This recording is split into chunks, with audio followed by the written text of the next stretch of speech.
Good evening, I'm Silver. And I'm Pat Bell. And welcome to Bloodhounds, your number 3 source for Sydney Swans-centric AFL discussion. And basically whatever the hell we want to talk about. Tonight's main topic, round 9 of the 2026 AFL season. Jesus fucking Christ, was it a round? That's about as good a summary as we could have hoped for. Okay, before we go to laddering games and stuff, and I'll breach into this more when we're when we're actually talking about their game. I am never, ever, ever going to bat for Collingwood ever again. So for context, on Tuesday, if you follow Ash on TikTok, hello. She was going to put, Collingwood in the fraud tier, probably because that's where they fucking... Not quite fraud. Was it falling or rising? Just tell me what one. Off instinct, I would have wanted to put Collingwood in fall because... Okay. We'll get too deep into it. We'll get more deep into it when you get to tell me off. We'll get there when we get there. For like 40 minutes we argued about this, and I'm like, no. Collingwood are a much better team than that. They're much better than that. And then they decide to do that against Geelong. Yeah. And the look I got was just like, you ruined my integrity. So... Well. And then the Crows did it to me again today. I'm sorry. Yes, you won by 30 in the end. You were losing at halftime to Richmond. We'll get there when we get there. But, yeah. Besides that, how was your weekend?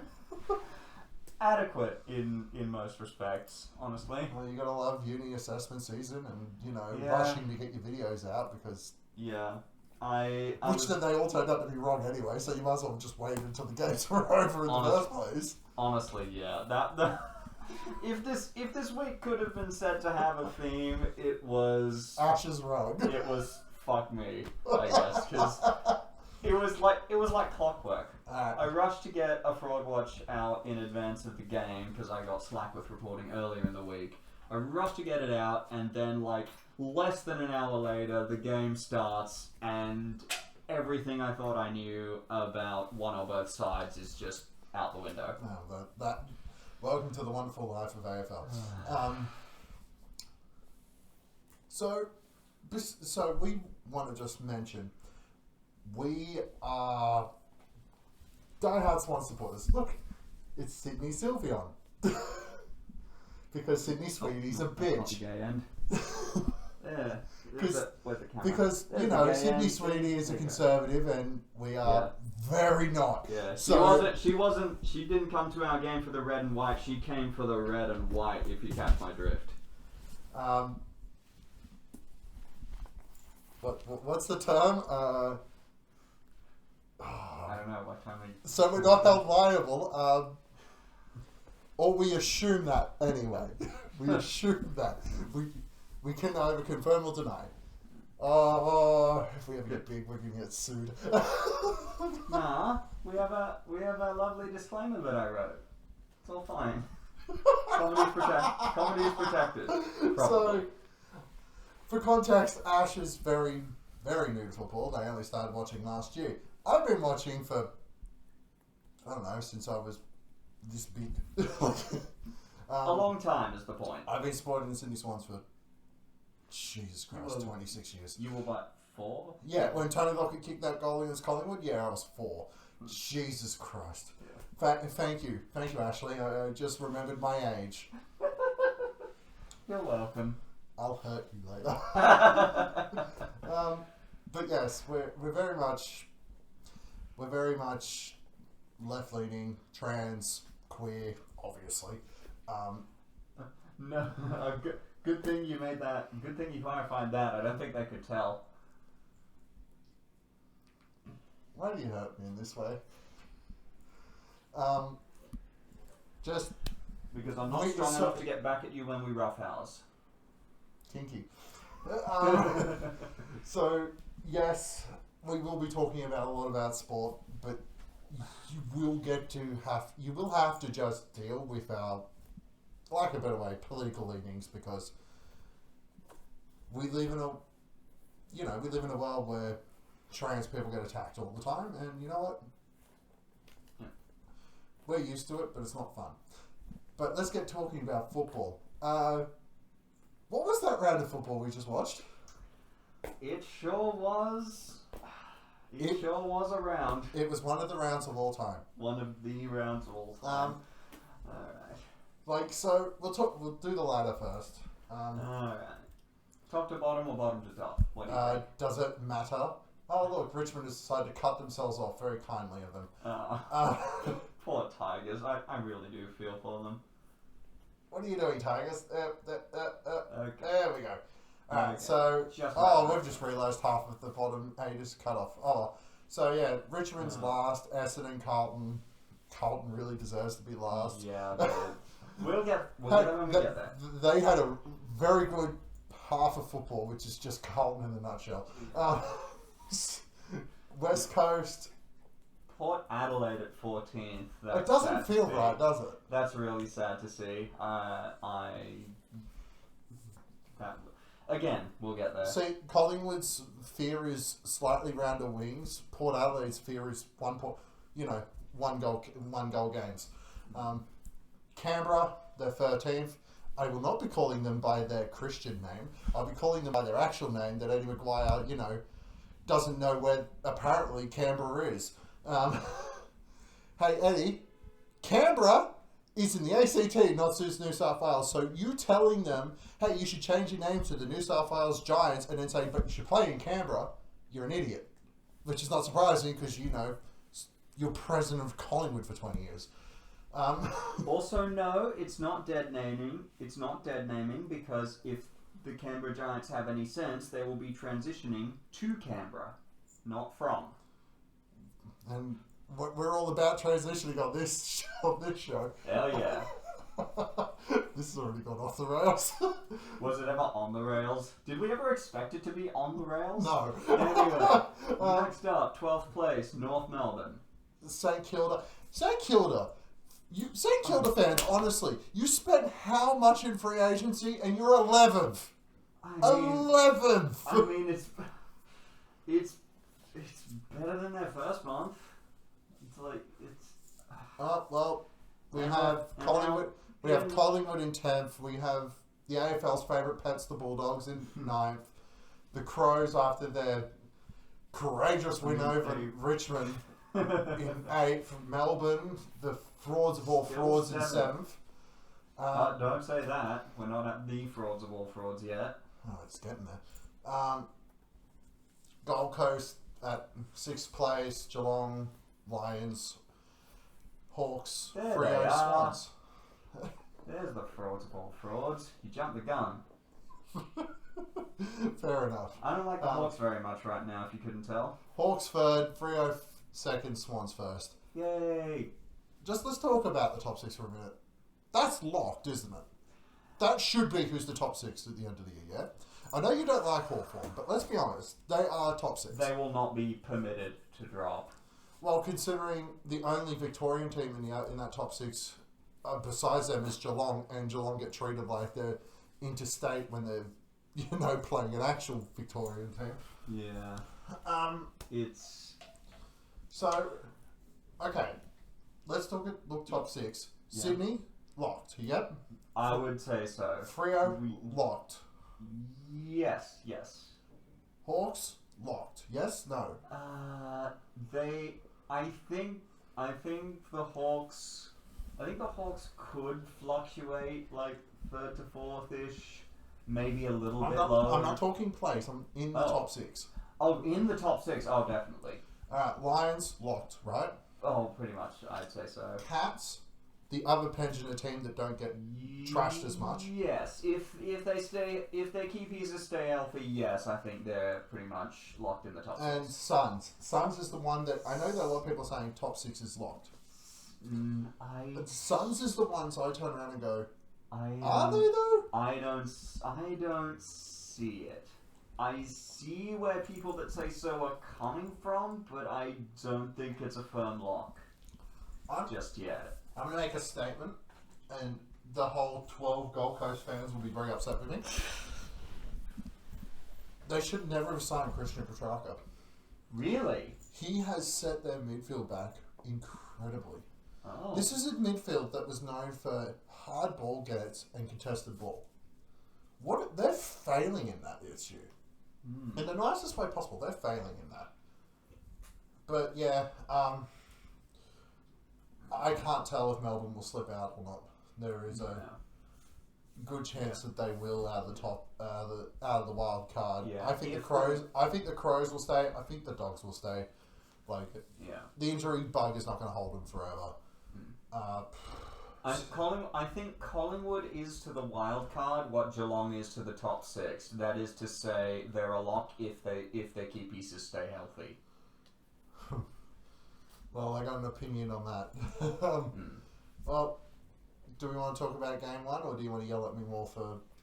We'll talk about game 1 because I have a. No, I'll yell at you about Collingwood when we get to their game. Let's start the games. First game.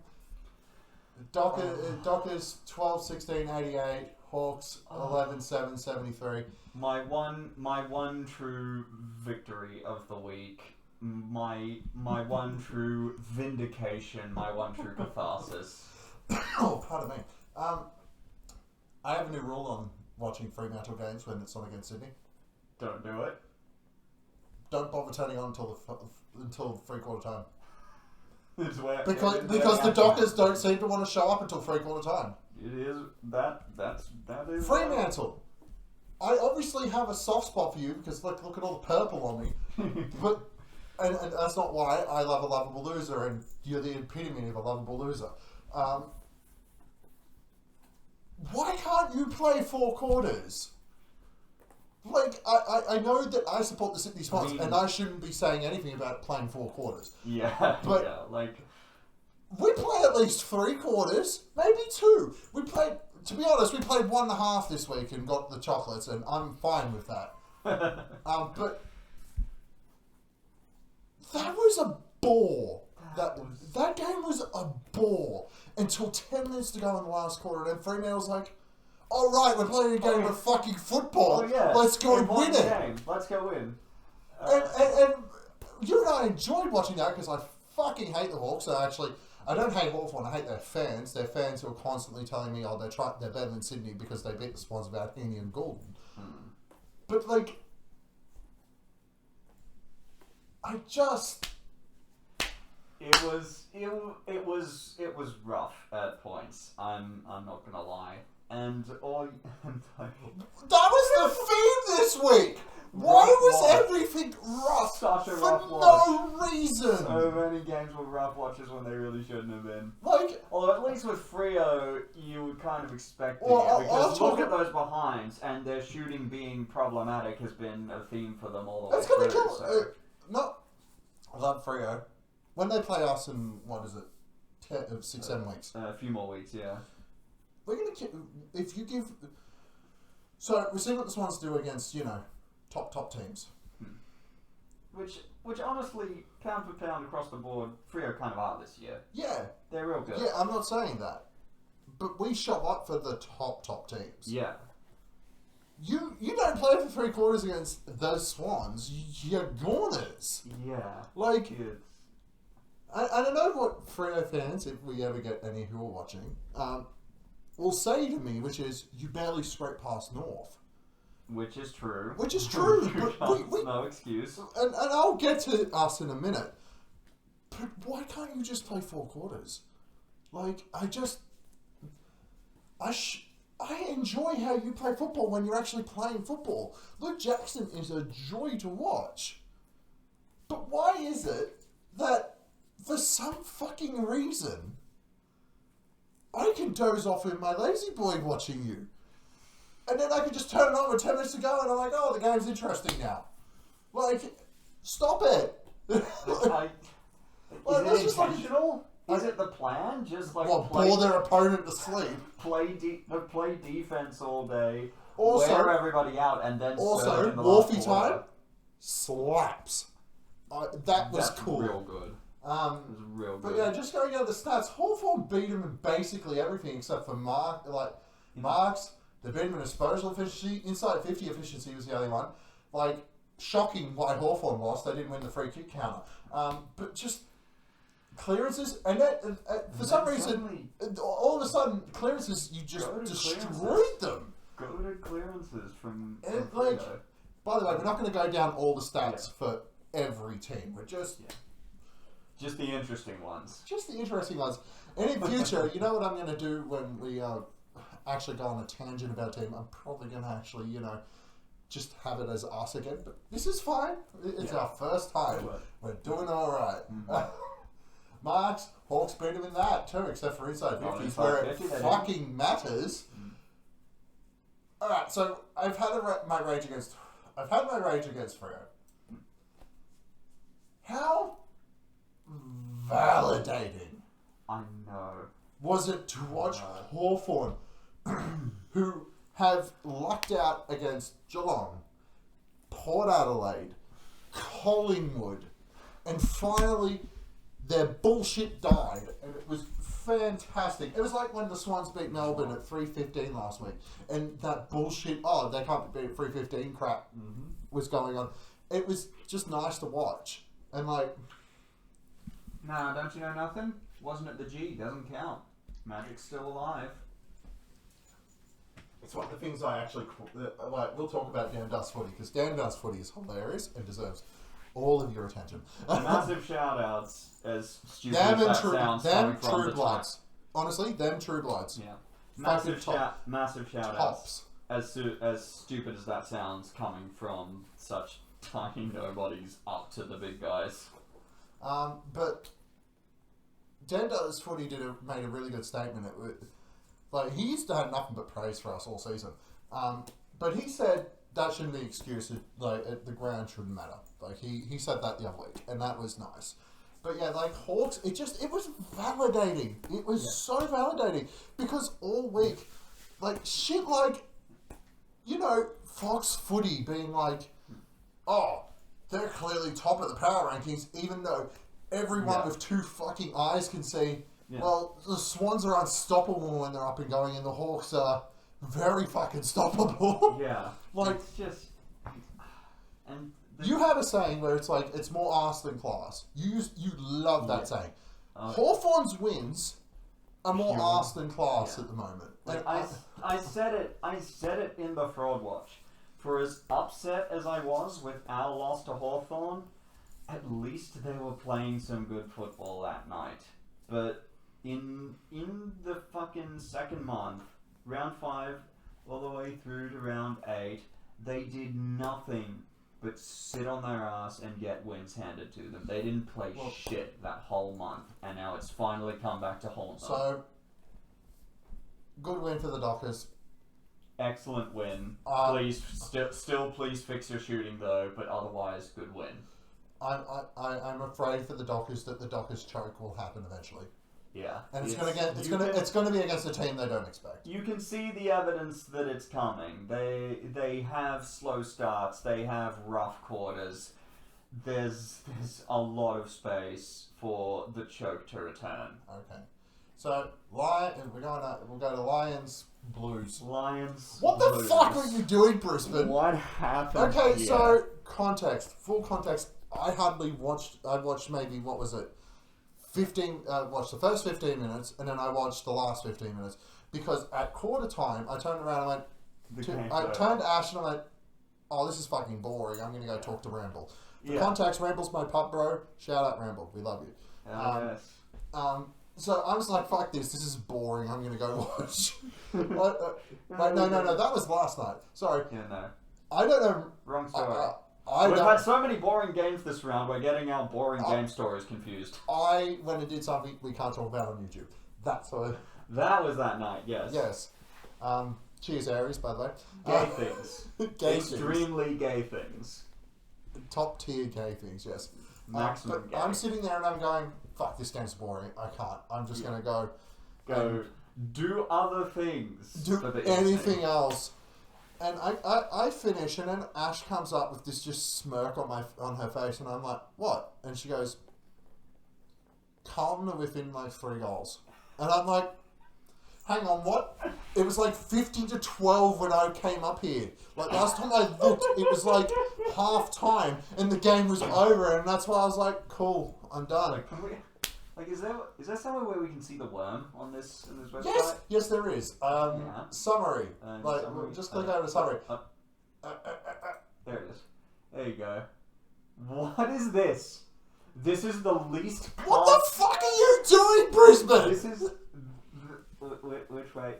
That is probably the least Carlton-looking worm. It's the most Carlton thing ever.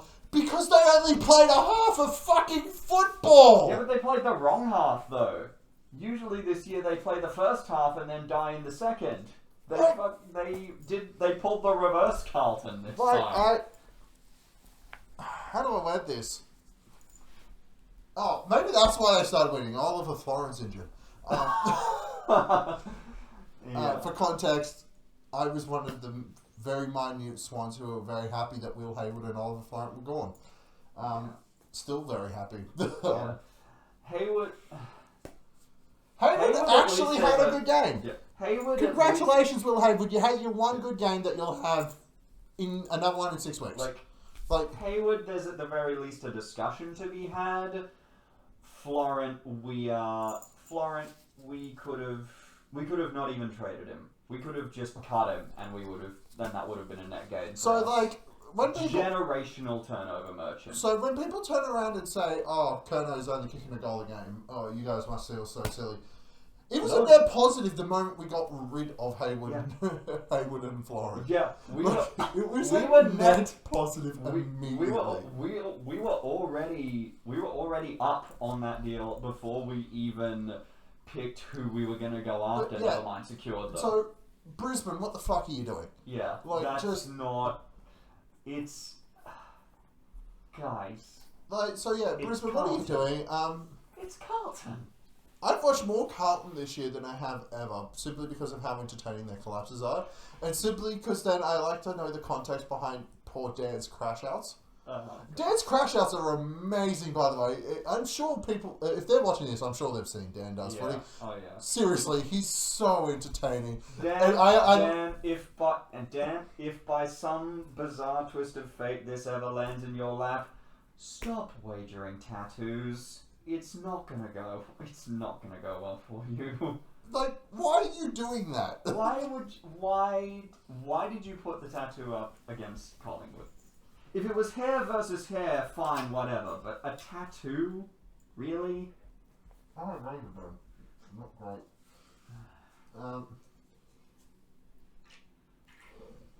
I don't know. Yeah.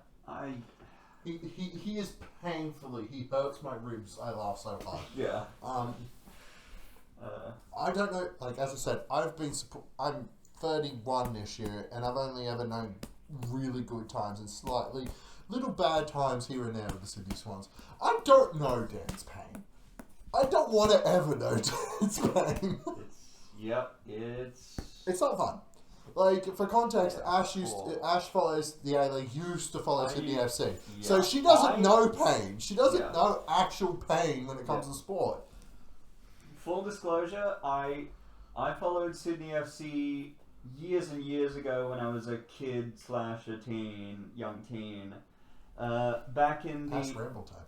Yeah, back in the golden age, of Steve Corica and the Killer Bees, and I fell off at the tail end of Del Piero, and sometime I don't fucking know. Was it sometime last year that you turned on that game of Sydney and the Jets? And that was it was. Yeah, it's like, oh look, it's Sydney FC. I wonder how they're doing. And the first thing I see after years of absence is my beloved club, the coach of my beloved club, running up to mouth off at the referee after a player gets in trouble for running and mouthing off at a referee.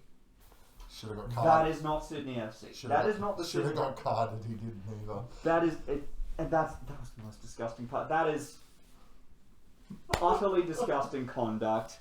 I hate the fact that is what the club I used to love has become. That would never have flown under fucking Steve Corica, either as captain or as coach, and I am so glad that Mark Milligan has gone off and is coaching the Jets, so at least the culture and exactly, so that at least the culture that I loved is still living on somewhere. Okay. Rant over? Yes. Okay, good. Yeah. We'll get back to what we're meant to be talking about, which is AFL. So content, Brisbane, what the fuck are you doing?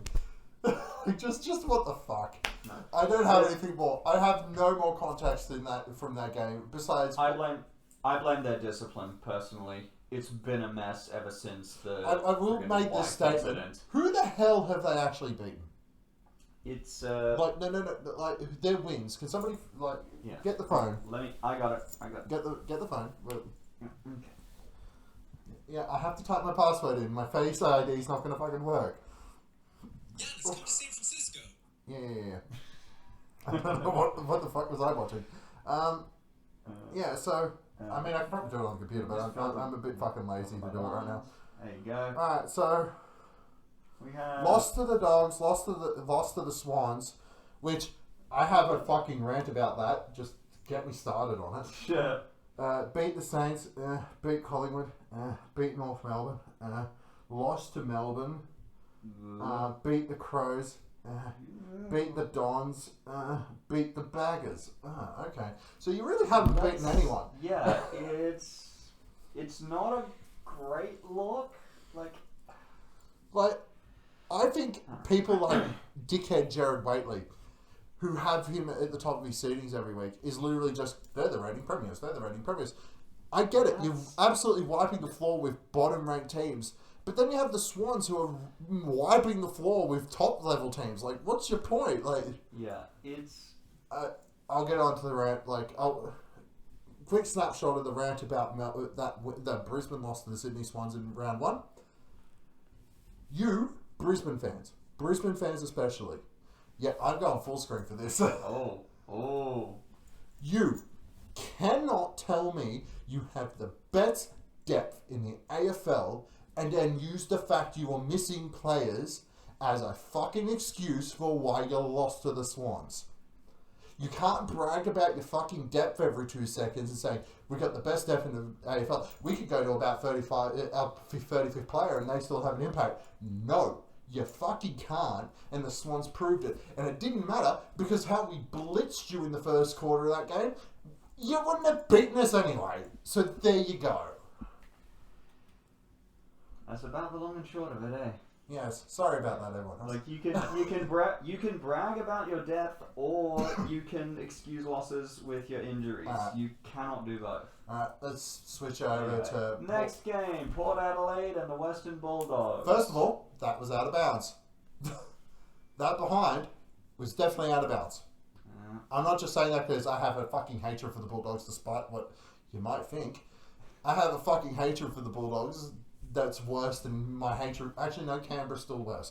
They're tied with... 2016. I still hate... Okay, you know this. When I first actually got to move to Sydney, I had to move to Western Sydney, and it was the only time in my life where the Swans were fucking hot dog water bad. Yes, that is my favourite way of saying bad. And the Giants were actually good for once. For a team that has done nothing, fuck, they talk loud. Yeah. Oh my God. I will get onto that. I will get onto that when we actually talk about the Giants. We're getting so sidetracked. Port, you're gallant. Yeah. Full strength Dogs, you don't touch them. They're not full strength. I told Dogs fans the moment Darcy went down, their season was done, and it basically is. What the hell? So Aaron Norton's made out of stronger stuff than any person I've ever met. Just got to say that. What is he? I watched him break his goddamn neck and get up like it was nothing. What is he? What are they feeding him? And he's still got that freaking glove on over his broken hand. I don't know. I don't know. Let's get into one of these. I can't really talk about it. Do you have anything to actually say about this besides the fact that Georgiades learned how to kick straight? 4 goals, 5. Learn how to kick straight. That's it's not again shooting screwing a team that really could have done a lot better if not for it. I just again maximum respect to Port's grit. No matter how rough things get, they absolutely never give up, and I respect them. One might say they have Port Adelaide aggression. Shut up. Absolutely shut up. So, for context, that reaction is because I have a friend who supports the Crows, and I asked him one day, what is Port Adelaide aggression? And the response I got back was the anger they show when the Centrelink check is late. I don't agree with that. I'm just saying that that's what I was told. Yeah. Okay? That's all I was told. Port kick straight up. Yeah, no. Dogs. You need to kick straight, but good fight. You've got solid play We're around. about to talk about people that don't know how to kick straight. Yeah. But solid play around the ground though. There's definitely still potential here. Alright, Swans beat North. Kind of. I've also noticed the last 3 games the last 2 games I haven't actually mentioned the score, so 97 to 105. Alright, first thing I want to address, those North fans crying in the comment section of everything. You lost because you couldn't hit set shots. Yeah, no. And you lost because a third gamer put your star fucking forward in his back pocket and went, "Hey, I'm your new puppy, my name's Will Edwards." Yeah. No! The umpires didn't screw you. You won the free kick count. The umpires didn't screw you. Yes, that was holding the ball on Isaac Kenny. But the one idiot with his ugly children and his boring ass wife in the comment section was trying to tell me, but then it led to a goal for the Swans. No. What the free kick that led to the goal for the Swans was your defender going, well, the ball's just bouncing up, going, I'm just going to slap it out of bounds, thinking I can do that. No, that's deliberate every day of the fucking week. And I'm sorry, there was 3 people in front of Hayden McLean. Why couldn't you stop that mark? Like, it is the worst. Okay, so if we recorded this yesterday, yesterday, I would have been a lot more critical on the Swans this game. And I'm still going to be very critical of the Swans. Yeah, it was. But I was having to think about it. I had a flashback to 2022, Sydney versus the Dons, same venue. And we played a game that shit. And we lost. I don't know what Dean Cox is feeding the Swans. I don't know what he is got them to believe. But I truly, in my heart of hearts, believe if that was John Longmire, the Swans lose that game. Like, it's just... I wasn't there, so I'll defer to your expertise on that, but speaking as a new fan... Well, for context, it was such a bad loss that I wanted John Longmire fired after that game. Wow. Okay. We made the grand final that year. Oh, wow. Okay. And he was there for another 2 years after that. Like... Yeah. But yeah, I obviously don't have that context as a new fan, but speaking as a new fan, I've been very impressed with Dean Cox. So, last year there were Swans fans, and these are the worst Swans fans, who were calling for his head immediately because the season would have to start. I'm sorry, our game plan last year revolved around one man, and that was Errol Goulden. Yeah. And everyone's going to say, well, you don't have Goulden right now. Yeah, but our game plan isn't around Errol Goulden anymore. Yeah, we're actually playing a team system now. North, you deserve so many props. Like, I'm not going to say that you had a really good game. You had a fantastic game. Luke Parker, you trader. Yeah. When you retire, I will honour you as a Sydney Sun great, because that's what you are. Right now, you're a traitor, so fuck you. LDU, I don't know why we were tagging Sheasel over LDU. I think that was a mismanagement problem from the team, but then again, the whole fucking game was a mismanagement from the team. Like, okay. 1 second. We'll take a pause. I need to cool down my chin. All right.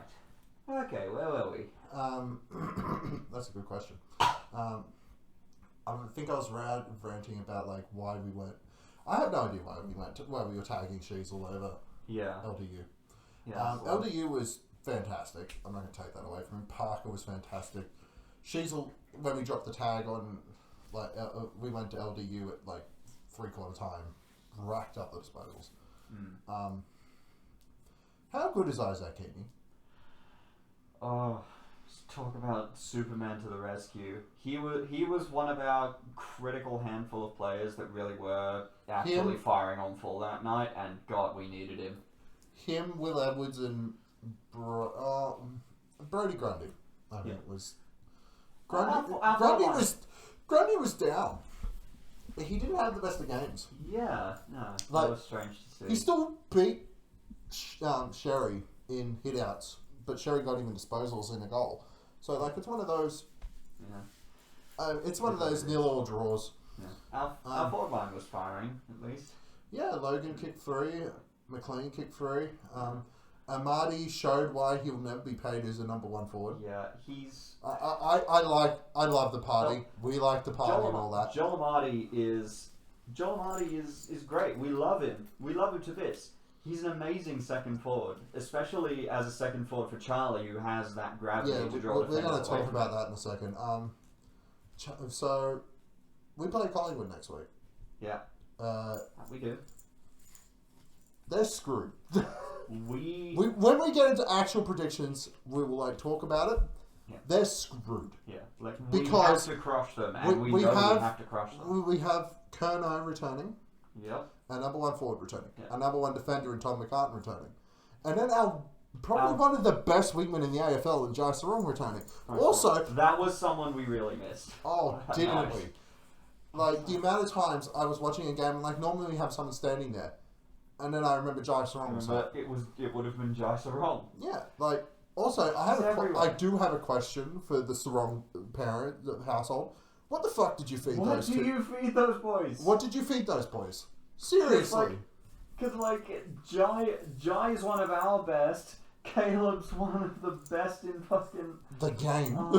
I mean, like, yeah, they both are some of the best in the game. It's I don't know. Thanks all for. That's all I'll say. Yeah. Yeah, no kidding. Yeah, so I want to talk about Will Edwards just for a moment. Oh my God. Nick Larkey, and I rate Nick Larkey so much. He's a third gamer, Nick. Yeah. And he got 2 shots on goal. And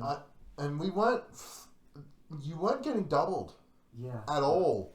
It was pure 1-on-1 against Will Edwards. Yeah. And Edwards, the fact that he shut down Nick Larkey should terrify the rest of the AFL. Because he terrifies me. Because Tom McCartan comes back next week. Will Edwards... Tom McCartan, who's finally getting all Australian looks.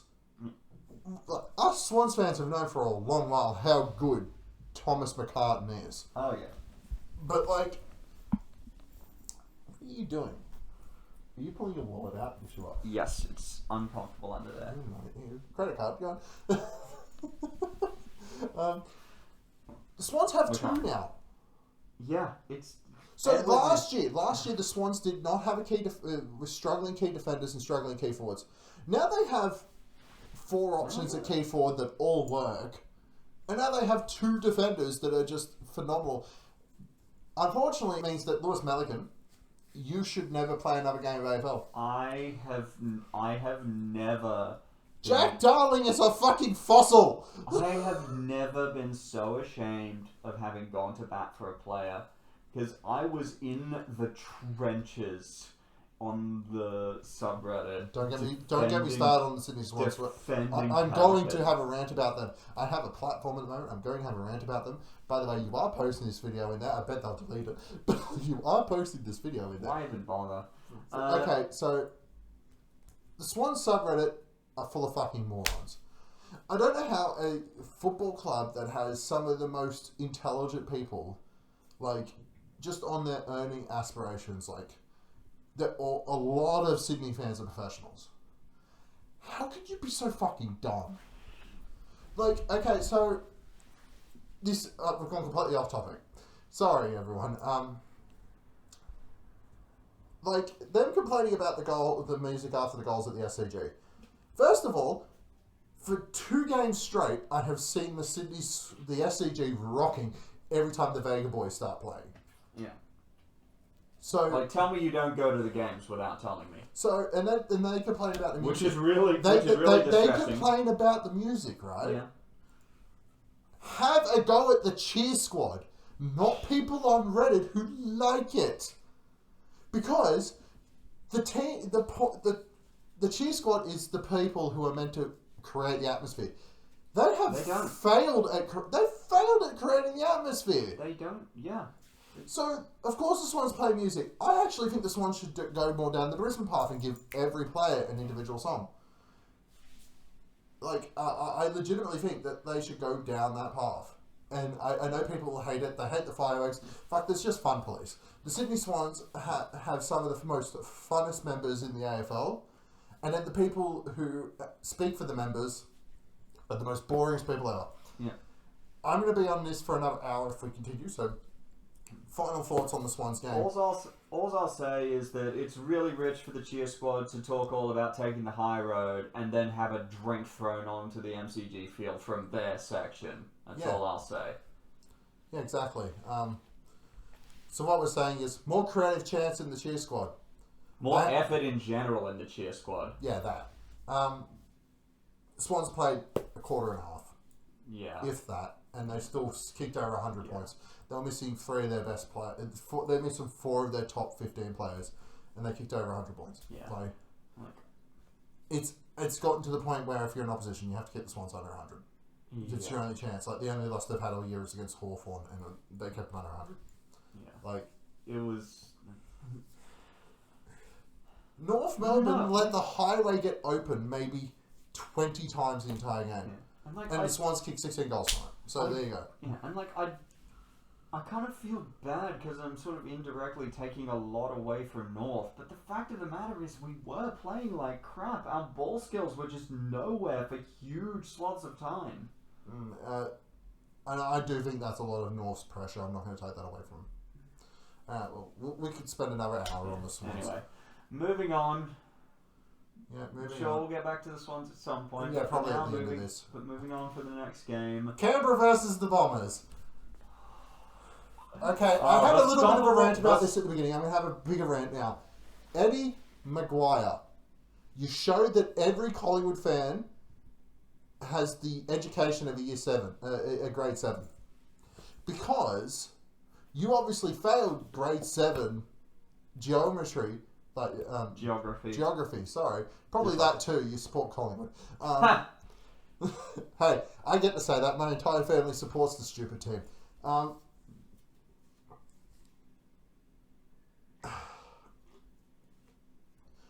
Canberra is not in New South Wales. It's in the borders of New South Wales, I will give you that. But it's in its own little region.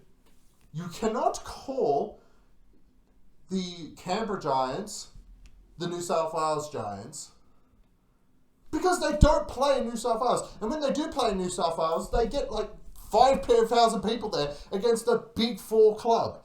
And I know Essendon are dog shit this year. They are hot dog water bad. Like, but still. Yeah. No.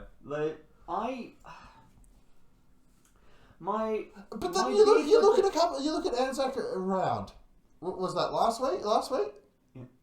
You mean when they played in Canberra and they sold out. They got what is it, like 12 grand that stadium holds? Almost 13. Yeah, almost 13. Where they struggled to break 7 at MG most of the time, unless they've got the Swans there. They put their banner up, which was Essendon's strengths, nothing, Bombers' weaknesses. How many days since they won a final? Get it? Because topical news story. But who are they laughing at? Like, it's just ridiculous. I had a comment that got more likes than the fucking post the other day, where I said, the Giants' weakness, having a loud mouth. Giants, that's the strength. Giants' strength, having a loud mouth. Giants' weakness, filling a stadium. And being relevant, I believe you also said. Being meaningful was my exact words. Meaningful, that's the one. It's just... Okay. We haven't even talked about the game yet. Yeah, and I'm going to rip him in for that as well. Oh, God, yeah, no. Talk about the stoppable force versus the movable object. This game was a disaster in every way. I went and did something. I can't remember what it was. But I was playing video games or I was doing something. I just couldn't. Yeah. Like, oh my God. No. I can't watch a Giants game. Yeah. First of all, they do a shittier version of the fucking forward hand pass the Swans do. Even though we did technically steal it from them, I'm not going to deny that. But well, if they didn't want it stolen, they should. If they should have done it better. They should have. Yeah, they should have actually done it competently. I just. Also, it's not like everyone else didn't steal it from us in turn. They're so goddamn boring to watch. Yeah. Like, they are... I used to say, why the hell is Toby Green their captain? Toby Green is the embodiment of what the Giants are. They are a lot of bark and not a lot of bite. Toby, you're running into an open goal. Bend over, you lazy shit. Pick up the ball and put it on your boot. Don't just dribble it off your foot. You just... Go back to your fucking karate class and learn how to pick up a ball. The Don should have won. Simple as that. They kicked for... The score was 103, 16, 17 to 13, 11, 86. And the Dons... 89. Yeah, like, the Dons should have won. Which would have been hilarious because there's a legitimate world where Carlton are at the bottom of the ladder. Well, there's a universe. They will be eventually. Trust. Trust. Sorry, Dan, if you see this. Hey, at least you don't have to do like pick bidding for fucking the players you're going to get in the draft. You'll just get to draft him. I'm sorry, Dan. Poor Dan. Yeah, we like Dan. We stand Dan in this house. No, it's just the Dons should have won. I have nothing more to say than that. The Dons should have won. Like, they were in front for the majority, I think, for like a big chunk of the game. Yeah. Like, Let's see. Show me this worm. Yeah. Yeah, like, yeah, they were in front. I think the Giants were probably in front longer, but like, yeah, they got probably the biggest lead out of everything. Like, yeah, like you have signs of life, Essendon, and you should be happy about that. Yeah. Like, I'm actually gonna close some of these tabs while I'm sitting here. Boop, boop, boop. I shouldn't have closed the ladder. Oh, that's fine. But yeah, look, it is what it is. Yeah. Like, this is going to be a season that just sucks for you. You'll beat Carlton. You'll probably beat Richmond. You'll probably beat West Coast. You'll probably beat West Coast. You won't finish bottom. Yeah. You'll have signs of improvement. I do agree with Dan. Don't fire Brad Scott. His presses are hilarious. Yeah, I have nothing much more to say about this. You got anything else to say about this? Giants suck. About the game specifically, no. I'd have a lot more to say about the Giants. But alright, go on. Opportunities. Go on, okay. Just oh. I'm going to put you full screen. Oh, really? Oh, we're going to have another Asher. This is what you're going to be tuning in for every week. It's going to be alright, so. Giants. Canberra.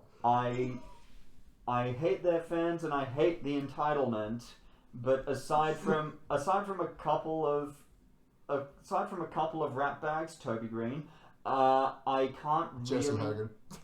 Yeah, kinda. I can't really... she punched someone in the jaw last year and didn't get a suspension. In 2024. But Heaney accidentally backhanded someone in the nose and made it bloody, so he missed a week. Well, see, I wasn't there 24, so I wouldn't have known. Thank you for informing me. Yeah, well, he can join the list then, but like... It's alright, Tom McCartan makes him his bitch every time they play anyway. Who doesn't Tom McCartan make his bitch? As a whole... I love Chol. Yeah, Chol's pretty good, actually, yeah. Continue, sorry. As a whole, as an organisation, I can't really bring myself to hate the Giants. I can. So much as I pity them. because I also do that.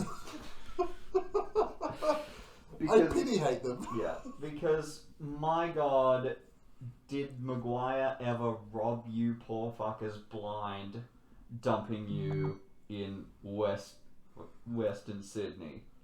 Like, you should have been in Canberra. The Giants should have been in Canberra. I genuinely think they would be better off in Canberra, where they could have built an organic following. They could have built a really unique culture thanks to the melting pot that Canberra is, that would give them guaranteed away fans at every game. What club wouldn't kill for that? Do you know my honest opinion on it? Yeah? Do you know how hard it would be for AFL teams to have to go and play in Canberra in the middle of winter? Too bad. No. What I'm saying is, they would have had a natural advantage. They would be used to it. They would have a natural advantage. They wouldn't have to spend 50 days away from fucking their home stadium because of the fucking show. Yeah, imagine that. Yeah. Imagine that. Imagine a team having a massive home advantage because they're used to cold weather. It's not like there's like 5 clubs that have that down in the fucking coldest state in the country. And it's not like there's about to be another one in an even colder state that has that natural advantage. Well, no. Victoria's natural advantage is the fact they get to play at the MCG about 10 times a year at least. There's or if you're Collingwood, fucking 20. Like, there's also that. But if the Giants played in Canberra where they fucking belong, they would be a better team. Yeah, they would be a legitimately better team. That stadium would have been built by they would have had an upgraded stadium at Martica. It would have held about 20,000 people. They would get 15 to 20 every week. And that's why I pity the Giants more than I hate them, because it wasn't your fault. They had the Gronkalonkas and tell them I hate them. It wasn't their fault. Eddie Maguire dumped you on the Swans' doorstep in a failed attempt to stifle us. They ignored my joke. You ignored my joke. I didn't hear it. I was too busy ranting. I said, they are the Grunkalunkas and tell them I hate them. Yes, very good. But Maguire screwed you so bad, dumping you on our doorstep in a spiteful attempt to stifle our growth. The best part is our membership has doubled what they've been. And it didn't even... And that's kind of the worst part, isn't it? It didn't even work. Maguire wasted your potential to spite us. And if you were smart, you'd be calling for his head, not ours. Well, he has no say in anything anymore, except for he sits on Channel 7, Channel 9, and has a fucking whinge every couple of games about the academies. Speaking of the academies, Suns, 13-11, 89, fucking the $2 million Saints. The $2 million man. Yep. 8-12, 60. Apparently it was pissing down rain. I didn't really watch this game. I know that it was in the Northern Territory, and the moment I saw it was in Darwin, I turned around to you and went, oh yeah, Suns are winning. Yeah. which to be fair, they did. They weren't for a while there. I remember looking at the score, because I remember looking at the score and going, how the fuck are the Saints in front by 30 points? And then I looked at the score 5 minutes later and I'm like, oh no, never mind. Yeah. And then the Saints died. Yeah. Yeah. It's real. When will the Saints board learn that Ross Lyon ain't him? He ain't him. His game plan sucks. He doesn't know how to... He knows how to coach. He knows how to motivate. Players will play for him. Apparently he's racist. Yeah, oh. The irony of the coach of the Saints, with knowing what fucking, Saints are generally tied to, not being known that there's a chance that he might be fucking racist is just honestly hilarious to me. Yeah. I don't think racism's hilarious, but I think that's hilarious. You want to talk about the Saints and racism? Oh boy. So... No, if we're talking theology right now, we'll leave it for another stream. Alright. But yeah... Oh no, I meant these Saints, not the fucking Saints. They're racist towards winning. I know they're allergic towards winning, that's for sure. Anyway. They're boring. The Suns, at least they're interesting. it's one of those situations like, at least this team's interesting. And like, I think that's part of the reason why I enjoy watching Richmond this year, because it's a fucking, they're either trash that's on fire or trash that's on fire, if you know what I mean. Like, Yeah. but the Suns, at least they're somewhat interesting. Hmm. I think Hardwick's getting him in the right direction though. That's all I'll say on that. Hmm. Like, yeah, I have nothing else to say about this game because, oh my god, what was with the boring ass games this week? I don't know. Okay, so next game, which is Next. seriously fuck you, Collingwood. Cats and Seriously, okay, so I watched the first half, turned to Ash, and went, oh my god, I want to rip my eyes out. Because how do you think I feel? I put my Let me- fledgling reputation on the line because Look you at the thought one at Collingwood was halftime. better than they are. the one at half time, Geelong were only up by like 6 points. Like, they weren't that far ahead. And then I was just like, this game is so dog water bad. I'm done. I'm done looking at it, right? And then suddenly And the then, Cats just so then I explode out of nowhere. messaged my pup bro, and I'm like, hey, can we talk? Can we just, like, there's things I need to talk to you about. Can we go talk? Yeah. And so I come up here and I sit up here for 2 hours and talk to him. And I walk back down and the game's getting close to ending, and I look at the score and I go, Collingwood, what the fuck did you do? How do you shit the bed on such a monumental level on a monumental night? Scott Pendlebury just matched a record that people didn't think would fucking ever be matched, which in 2 weeks, if they lose the West Coast, would just I be was about to the say. funniest fucking I thing. was about He's going to to be say. wearing that gold number 10 too. How Do you know how hilarious. fucking funny that would be? But so, for context, on Tuesday, Ash was getting her rankings done, and I turned around to her and I'm like, you got to put Collingwood in going to rise. And my immediate response was no. And I'm like, they're a better team. Look at the next 4 weeks they got. They're going to be 3-1. The only team they're going to lose to is us because, rounded and average wings. Spooky SCG wings. You have to Ooh. fly and play on a round field. Oh, they're screwed. Oh, what humanity. I know. Somebody call the league, get the fixture changed. Collingwood needs more home games. Don't worry, they're going to get the fixture changed in 2 weeks. Make us play at a late night game as punishment. Like, I could rage about that too. So I went to bat for Collingwood. I do not go to bat for the Collingwood Magpies. I cannot stand them. Yes, the Dogs and the Giants are ahead of them on the teams I hate most. But because of my family, I despise them. And I was just like, you know what? They're going to beat Geelong at the MCG because Geelong suck away from fucking GMHBA. And it's really a Collingwood home game. They're going to win. And I said no. Geelong are too well-rounded a side. Collingwood is too fragile by way of their reliance on the old men, and in turn, when they inevitably go down, Nick Dacos doing double duty to cover for them. Geelong is going to be able to exploit that. Collingwood will lose, and furthermore, Collingwood will face those problems time and again, and they will fall down the ladder. Okay, so this is the argument, and I eventually won the argument because I am a great debater. Yes, I am a master debater. And eventually I was like, fine, you've made your point. I am absolutely not fucking putting them in rise. We will split the difference, and I will put them in stay. Okay, so... And then this! Yeah, fuck you, Collingwood. And Honestly, then fuck you. this! Honestly, fuck you. Look, words can't describe how annoyed at you I am. Like, it cannot describe. Like, you're a shit team. You are Nick Dacos, you're the Dacos brothers, and then you are a bunch of old men on walkers, and then you're a bunch of young players who are just dog water. Except for Jack Buller. I think Jack Buller's a good player. Yeah. But that might be just because he played for Sydney. What happened to the Anderson kid? Wasn't he still doing alright? I don't know. Like, he was unseen from what I picked up. If only Collingwood had given him some more game experience instead of relying on the same crop of old men over and over. If Geelong had the best tagger in the AFL, Sydney have tagger 1A.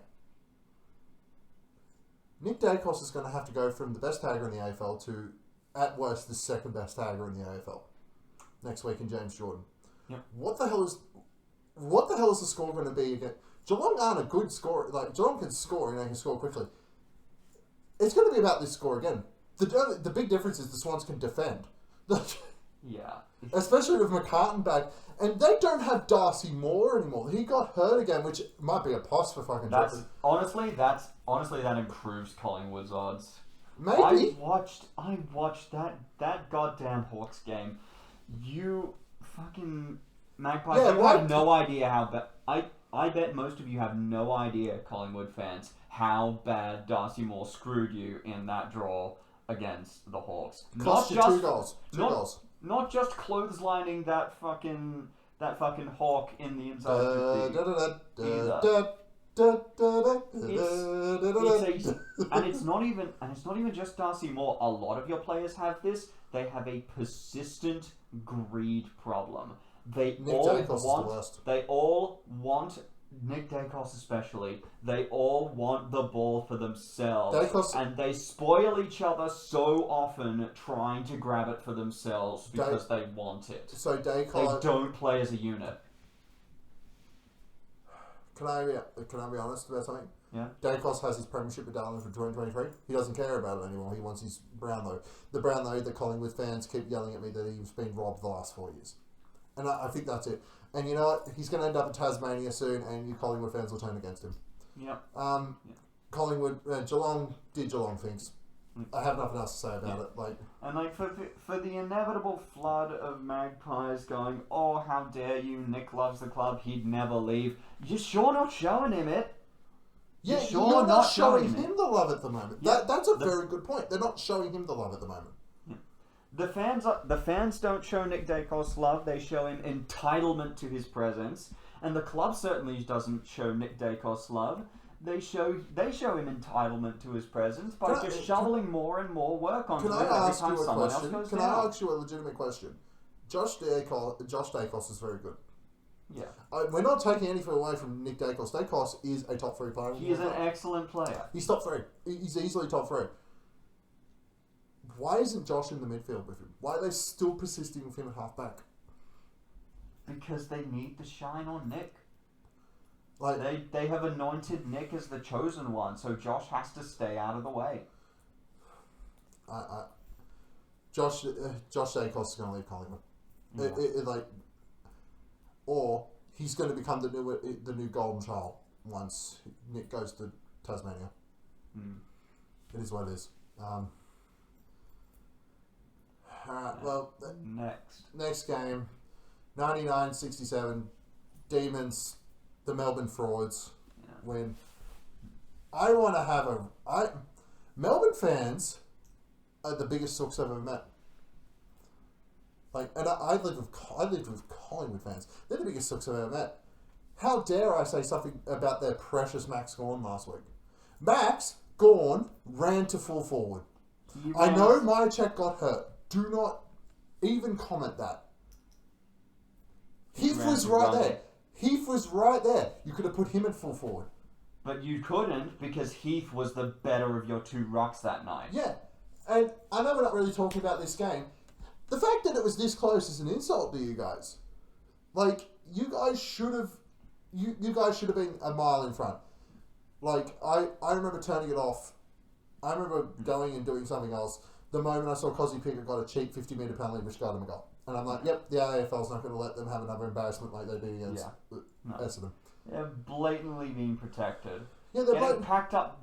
You guys getting packed up by Essendon terrified. Is this their first win without the umpires, the free kick? When I checked on it, the Eagles had actually won the free kick counter for this game for once. Oh, yep, there it is. Melbourne 18, Eagles 20. There you go. This is the first win in 5 weeks. You gotta win. You gotta win where you didn't win the free kick counter. against the fucking Eagles. Well done. You must be so proud of yourselves. Like, I know, as I said, I know what Demon fans are going to say, oh, we needed him at full forward. But that's just how we've been playing, Max. You needed to inflate his numbers by bullying what you thought would be an easy target in then second game of Will Edwards. He only kicked one goal on him. The other goal he kicked in the ruck against Grundy, and I've gone back and watched that goal. Fucking Jack Steele is wrapped around Brody Grundy's waist, stopping him from getting anywhere close to Grundy to Gawn. So no. Yeah. Max Gawn, you don't deserve number 9. You deserve to stay at 8, and Brody Grundy deserves to have that.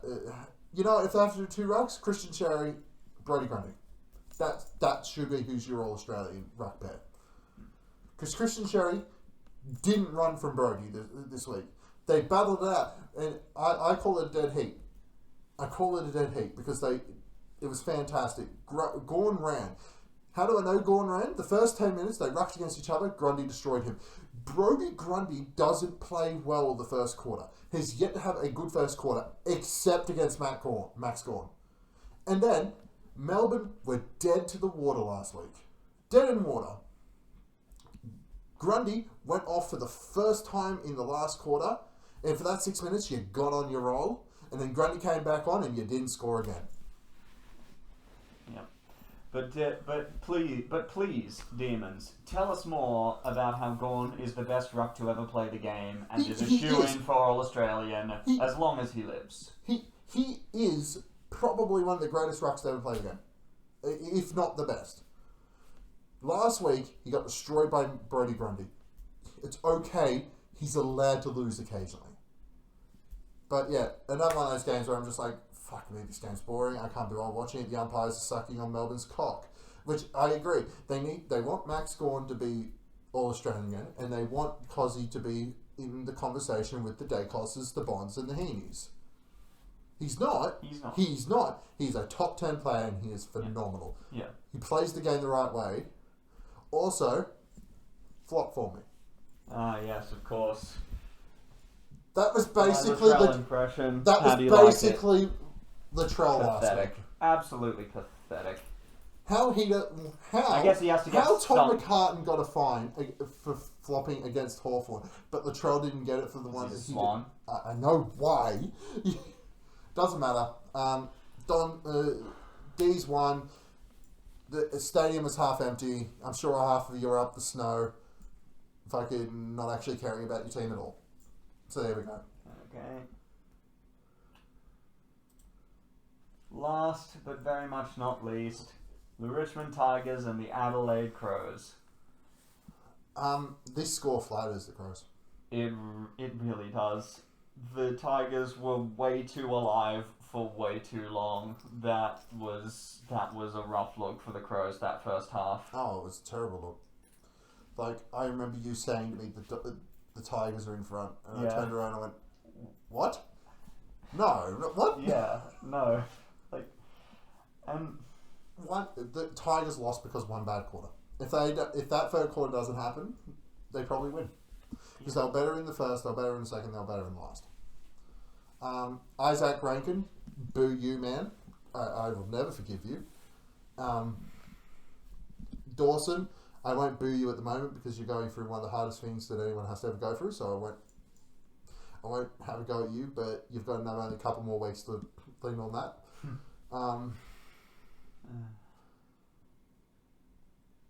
But ultimately, the Crows should have won also by more. It's one of these, the scoreline flatters you, but also you should have won by more.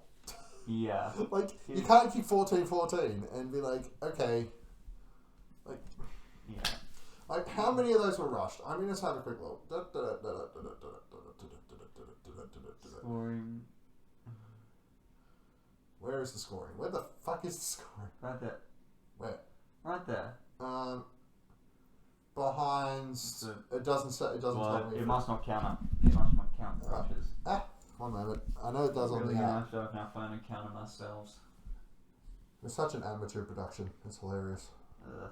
I'm fine with being an amateur production. It's not our job. If it becomes our job, then I'll treat it professionally. Yeah, good luck with that. Hey, Hopium. Fucking most Victorian teams are living on hopium at the moment. Uh, They only had three. Both They had teams- They had two rushed and one. They had two rushed and one touched.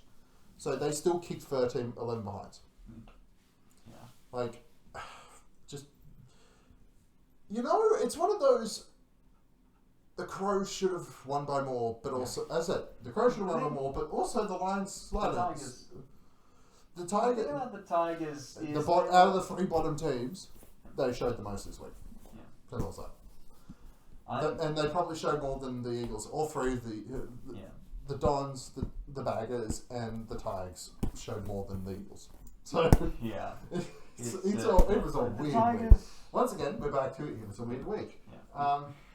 No, but honestly, the Tigers, they are very visibly still the Richmond Tigers, especially in their shooting. But they look like a football team now.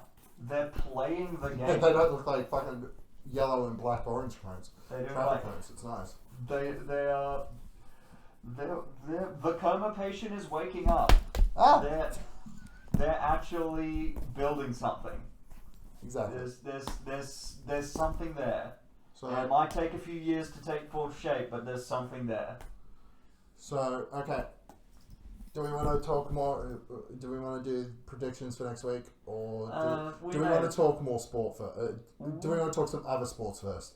We may as well do a little bit of predictions while we're on a roll, going game by game. Okay. Lions and Cats. In Brisbane, Lions. Yeah, I think the Lions are. This is their most dangerous game they will have until they play us. Yeah. But Lions by 4 goals. I think the Lions have the edge. How many? I Put a point total I'm gonna go 3. Three I'm gonna go goals? 3 goals. on. Okay. I think it's gonna be Sydney. I think it's gonna be I'm not going to even bother. Yeah, It's no. Sydney. Not Not only is it Sydney at the It's SCG Sydney. against Collingwood, it's Sydney at the SCG with Kerno, Mello back, Sarong back, McCartan back, And and Mello- no way is Grundy resting against Collingwood. that one idiot in the True Bloods comment section. Yeah. What's your prediction? You know my prediction already. I'm going to say it, and you don't get a choice in the matter. Oh God. What I'll say is Nick Dacos is in for a really bad night. Oh, actually, I'll say that in a minute. How many got? What's your margin? I hate doing scoring predictions, but I'll say 6. 6 goals. 6 goals. Nick Dacos, you're in for the worst night of your life. In back-to-back weeks, which is hilarious. So yeah, Nick Dacos, Josh Dacos, Peter Dacos, no cost to enter, Sydney by 5 goals. Alright, Suns, Port Adelaide. Suns. Yeah. They're in Darwin again. Suns. I love you, Port Adelaide. It's the Suns here. I'm sorry. That is such a weird thing for someone who doesn't support Port Adelaide to say. I respect. I've already said it. I respect their grit. They've had such a rough go of it, and yet they've never given up. I respect that. Crows North. North play like they did on Saturday. North, but I'm going to say Crows by. Oh, by the way, Suns by 30 points. I would hope narrower than that. I'll say 3 goals. Crows probably in Adelaide. Yeah, I think Crows have the edge there, but after those rough quarters in the Richmond game, it's probably doable for North. I still think Adelaide, and I'll call it 2 goals. Because also when the Crows win, they win narrow. That's been a theme this season. North by a goal. Really? Ooh, If they play okay. the way they played against the Swans, they'll win. Alright. Hawks. Melbourne Demons versus Hawthorn Hawks. Free The kick Meteor. Hawks. The Meteor. The Meteor. Free kick Hawthorn. Every day of the week of this game. The trail's going to flop, and then they'll find a way to give that 50 million penalties to the Hawks. Yeah. Yeah, it's like, yeah. Literally, the Hawks are... It's literally the Suicide Squad. The Hawks are exactly the same kind of fraudulent that Melbourne are, but better. Hawks by 3 goals. Hawks by 4. Actually, no. Hawks by 11 points. 11. Okay. Carlton, Western Bulldogs. Like Carlton's a lot closer odds than I was ever expecting this game. They showed up against the reigning premiers. That's going to For a half. They still showed up more than they have the rest of the fucking year, and against the premiers. Dogs, surely. Surely. Yeah. I want to say Carlton just to make Carlton fan. Actually, no. Fuck Carlton fans. Just to make Dan happy. Yeah. No, Dogs. Dogs by 18 points. Bontempelli best on ground. In other news, Sky Blue, water wet. Dogs loved by umpires. Yeah. Yeah. Dogs, 4 goals. Fremantle. They're playing Essendon, even though they're playing at the MCG. Although, this sounds like the Freo choke game. Doesn't it? Doesn't it? Bombers. At the MCG. Please, not the Bombers. Come on. At the MCG. No. We were just talking about how much we respect Freo, and now you're going to do them like this? I'm picking Freo. Just at the MCG, that sounds like the Freo choke job. And I like Freo. I really like Freo. That sounds like the Freo choke job to me. Freo. But I'm picking the Dockers by 12. I agree. Freo by 2 goals. I think they choke enough to keep it close, but not enough to lose. Richmond. I'm picking Richmond over the Saints. Okay, come on. Okay, I know I just said that I like the direction the Tigers are gradually starting to take, but... They are missing their co-captain, the Saints, that's why. Or, well, it depends on how many players... Yeah, they are. He got injured. I said, is that enough? No, but like I think for the funny, I'm a big component. If the teams don't affect the Swans, I go for the funny. Yeah. The funny is Richmond winning. I actually think the Saints will win by about probably 8 points, but like, yeah. Go Richmond. I reckon, just for the funny. Yeah. Also Look, because fuck homophobes. Definitely, yeah. I agree. Brain says Saints by 3 goals. Heart says nail them to the wall, Richmond. Let's go Tigers. They are, in fact, from Tigerland. They are also yellow and black. The big sound over in the west of the country where at least one team is actually from the west of somewhere. Yeah. Eagles probably could, but it's going to be the Giants. Not with their recent form. No, it's going to be the Giants. Yeah. Giants by... Canberra by 5 goals. I think Giants by 4. No, 3. 3. Okay. If the Eagles have one of their hot days, they could make it close.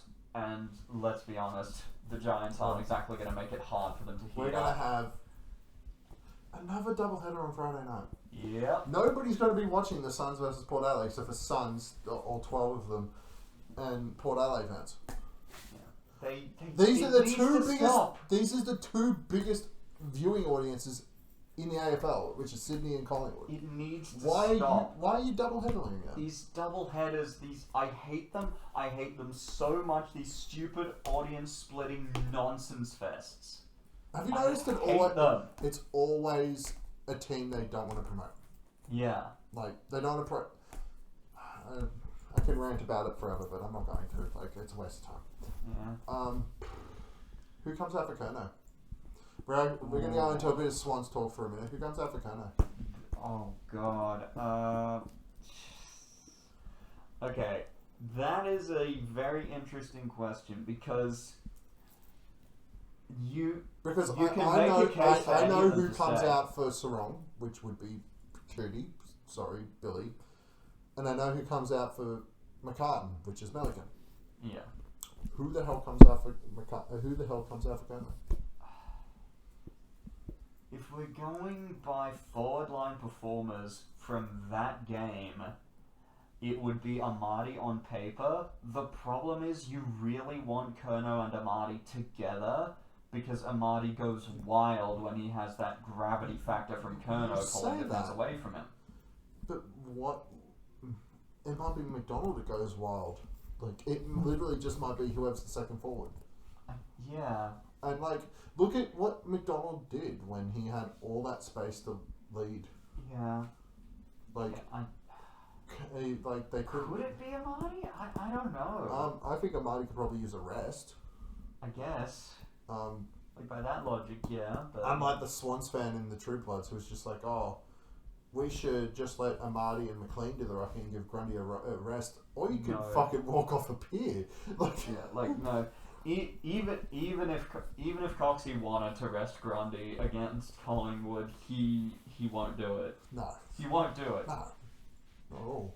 Like, Grundy will just, no, I'm playing. Yeah, my head says McLean. I don't think McLean deserves it. That could be interesting. Part of my brain says move McDonald to the wing and play. So Lloyd out for Kerno then? Yeah. Lloyd wasn't great in that North game. Let's be real. Void retire. That's my possible retirement. Yeah. How many times? So Lloyd as a small forward works. Lloyd as a wingman does not. Yeah. He looked slow. Yeah. Like more than just looking slow. His decision making was slow. It was the decision making. Also, if he keeps bombing the ball, I thought he got that out of his system, just bombing the ball forward, but he hasn't. Yeah. No. The decision making was the main sticking point for me with Lloyd, because being slower than another player is it happens sometimes. But he's an old ass man. He's meant to be slower than most of the players out there. Being slower than another player, and let me point out, Lloyd is slower, Rampy's slower, and Rampy got moved on to Darling, and Rampy shut him down for the rest of the game. Yeah. Which is another reason why Melican needs to be dropped. But Rampy is older than Lloyd, and still performing. Yeah.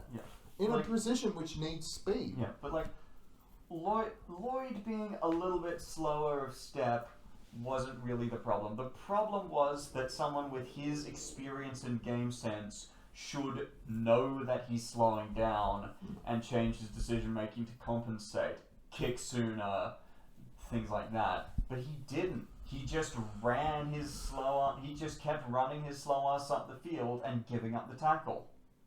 It's just done. Also, Swans need to get that stupid arm tackling out of their fucking system. No, it's not working. The last 2 weeks they've put it in. They've started tackling that way. No, put your fucking shoulder in. Yeah, just put your fucking shoulder in. No. The body tackles were such a help in those early weeks, and we've just abandoned them. As I said, James Jordan will be going to Nick Dacos, and just to reiterate my prediction. Nick Dacos, Josh Dacos, Peter Dacos. Costa's too high to enter. Sydney by 5 goals. I know we're going to still win. And it's one of these games I look at it and go, oh, we've won. Collingwood do not care about this coming week. If they actually fucking cared, even though he'd be breaking the record at the SCG, Scott Bennebury would be playing. They don't care. Yeah.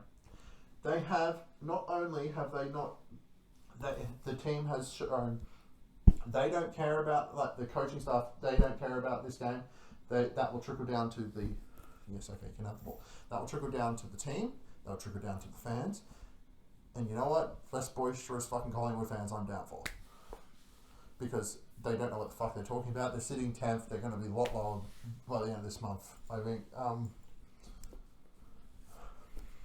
as I said, Is there anything more annoying than hearing that Collingwood drone at a fucking game they're not even in? The worst part is you can't even tell them to pack it in because you risk catching a shiv to the gut with a bunch of thugs. What do you want me to say?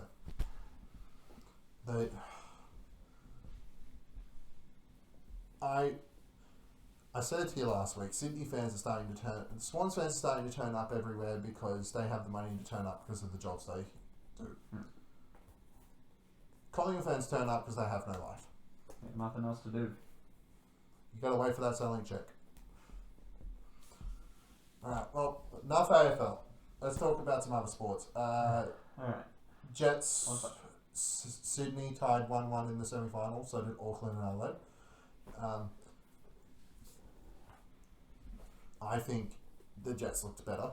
Like, No, that's not me being biased. I just generally feel like their attack seemed better. Yeah. There was Sydney's goal really came off as like we didn't watch the Auckland game. We're not going to comment on it. Sydney's goal seemed a lot more luck than the Jets one. Yeah. I don't see them beating the Jets next week. No. I think the Jets are in the final. Yeah. Simple as that.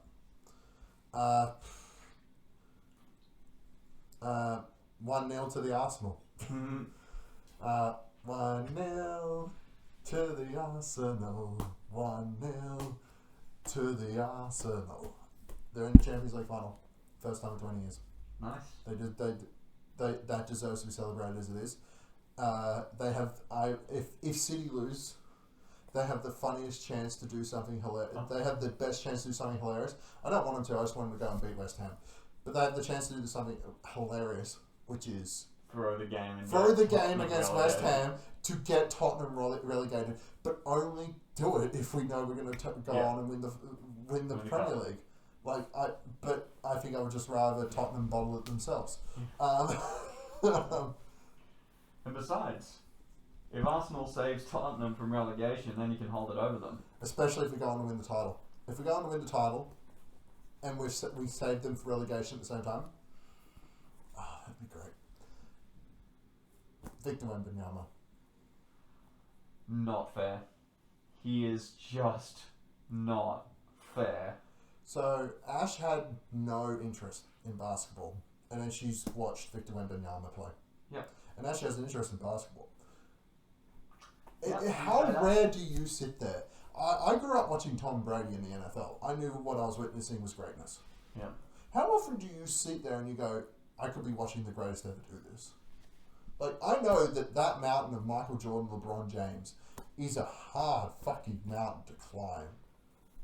But Wemby needs to grab like 3 handholds and he's there. His arms are that bloody What's long. the joke you make about Wemby? It's the joke. It's the Monsters Inc. joke with the giant Godzilla walking to work, and Mike's like, "Big deal, guy takes 3 steps and he's there." That's Wemby going from the 3-point line. One side of the fucking one side of the wing to the other. It's like he cut you off there. Big deal. He made a 4-time defensive 2 steps. He made a 4-time defensive player of the year in Rudy Gobert. His mentor look like he couldn't defend his way out of a wet paper bag. Hey. He is an alien. None of those depoys were defensive. None of those depoys were unanimous. Yeah, he's rightfully the first unanimous. He should be the youngest because he should have had it in his very first year. He's still the youngest, I know, but like he should have had it in his first year. It was given to Rudy Gobert. Mm-hmm. It shouldn't have been. Nope. And he's the unanimous, but just. Yeah. So Wemby should be a 2-time defensive player of the year already, is what I'm trying to say. He should be MVP as well, but watch them hand it to Bubble Wrap Boy instead. I was astounded, but just that game 3, it was just the game's on the line. They're in the Target Center, they're popping and locking and all that shit over in Minnesota, and Wemby just said no. Yeah. In the last quarter, he just said no, and he's. And I'm not taking away anything from Anthony Edwards. Like, I know the NBA would rather him be the face, but it's Wemby. Yeah. Wembanyama is the face of the NBA. He is going to be the measuring stick for the next decade plus. No. Ant-Man is gonna... Ant-Man is very good. Anthony Edwards is a phenomenal player. Ant-Man He's not an alien. Yeah. Ant-Man is gonna retire and he'll be rightfully remembered as an all-time great. In He's not like Wembanyama. 15 years when he retires. But yeah. Yeah. We're going to see a lot of Anthony Edwards versus Victor Wembanyama in the playoffs over the next 15 years. Yeah. Shut up, phone. But I still pick the Spurs to win this series and then go and destroy OKC and win the title. And I might be saying that because I am a Spurs fan, but yeah. Who's stopping him? What? Who is stopping him? Okay, so I reckon they're beating the Timberwolves in 5, and I think the Thunder will probably sweep the Lakers. Which I was astounded to see today that the Lakers had more free throws than OKC, which I was just like, fuck off, that's not right. Who's stopping Wembanyama in OKC? Chet Holmgren? You mean the guy who runs away from him every time they play? Yeah. He does a max scoring with the guy. He runs away from him. Yeah. OKC's only hope is SGA's pet officials. Like, that's just it. But the Spurs know how to defend SGA. SGA can't hit a three. He struggles with the three-pointer. So they just don't let him have the mid-range. He's not going to get to the rim because Wemby's standing there. He has to hit mid-ranges. But if Castle won't let him hit mid-ranges, and Harper won't let him hit mid-ranges, and Bryant won't let him hit mid-ranges, he'll have to hit threes. And they don't have a knockout three-point shooter like the Spurs do in Champagne. And I guess Vassell's also really good at shooting three-pointers. Like, Who on that top Spurs squad doesn't have a 3? Like, they've all got a 3, but like Julian Champagny at the moment is literally Champagne. Love you, Danhausen. We'll be talking about him in a minute. Sabarize. I'm getting distracted. Sorry. Spurs good at shooting. Julian Champagny is has the highest 3-point shooting percentage in the playoffs at the moment. He's phenomenal. Like, he basically ended game 2 by himself in it. He hit 4 3-pointers in a row and ended game 2 by himself. Like, but yeah, I think the Spurs win game 5. They win in 5. I think the Knicks sweep Philly. I think who's the other game? Let me need to take a look. Cleveland and Detroit. I don't know I haven't actually really been paying much attention. What is the state of that series right now? Let's take a look. I would if my phone would let me. That's good. There you go. Riveting content, this. Isn't it just? Hey, we're an AFL video YouTube channel, not. We've done a lot of 2-1. Anyone who's only interested in that can just piss off. 2-1. Yeah. Okay. I think the Knicks would give the Spurs a bit of trouble in the playoffs. If it's Detroit, we saw what the Spurs did to Detroit. You think the Knicks have a shot? I think history's going to repeat themselves in the NBA Finals. It's going to be the Spurs versus the Knicks, and it's going to trigger another Spurs dynasty. So what is the answer that the Knicks have to the Spurs that makes you think they are in with the best Wemby chance? will have to defend Cat on the perimeter. Because Cat can actually shoot the three-pointer where Gobert definitely cannot. Right. And Chet Holmgren can, but like... He'll be too busy pissing his basketball shots every time Wemby steps near him. So basically, it's that you think of the remaining teams, the Knicks have the best ability to stay outside the paint and therefore out of Wemby's way. The dude had 12 blocks in an NBA playoff. That's a record. He smashed the record by 2. Like, and I don't give a shit what the fuck. I do not give a shit what the fucking Timberwolves coach says.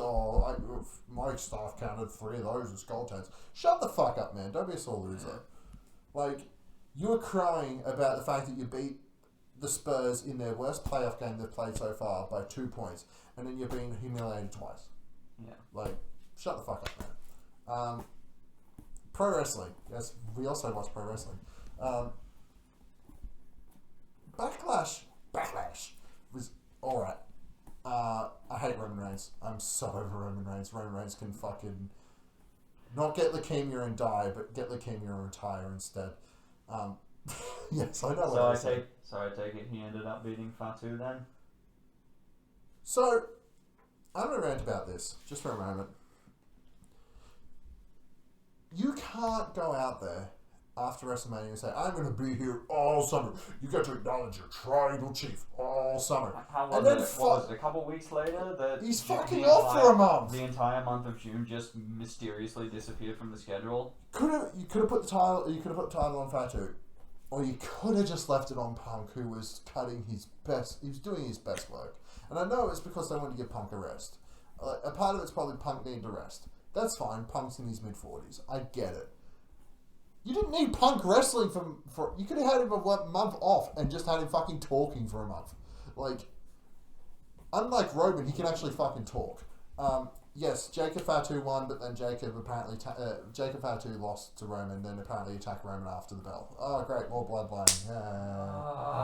Hooray! But that's not what I watched. That was not what I was watching Backlash for. Yeah. I know what I was watching Backlash for, and I love that Danhausen. Holy fucking shit! The high package, and he is very nice. the high package for Backlash was a B movie trailer, and I pissed myself laughing the entire time because it's just Minihausen. People were like, "Oh, it's going to be CM Punk. It's going to be Oma Femi." I was one of the people like, "Oh, it'll be Oma Femi because that'd be hilarious." Minihausen. Yeah. It's just Minihausen. Thank you. Seth lost to Braun, so that's a good thing, and Sammy lost to Trick. Which is like fine. But Danhausen was literally the most notable thing on the show. I'm so glad there's two things for me to watch Raw and SmackDown on at the moment. We have Danhausen on SmackDown and Joe Hendry on Raw. Yeah. Sorry, I said his name. Yeah. He did turn up. How rude. He didn't appear. I know. How fucking rude. Yeah. But just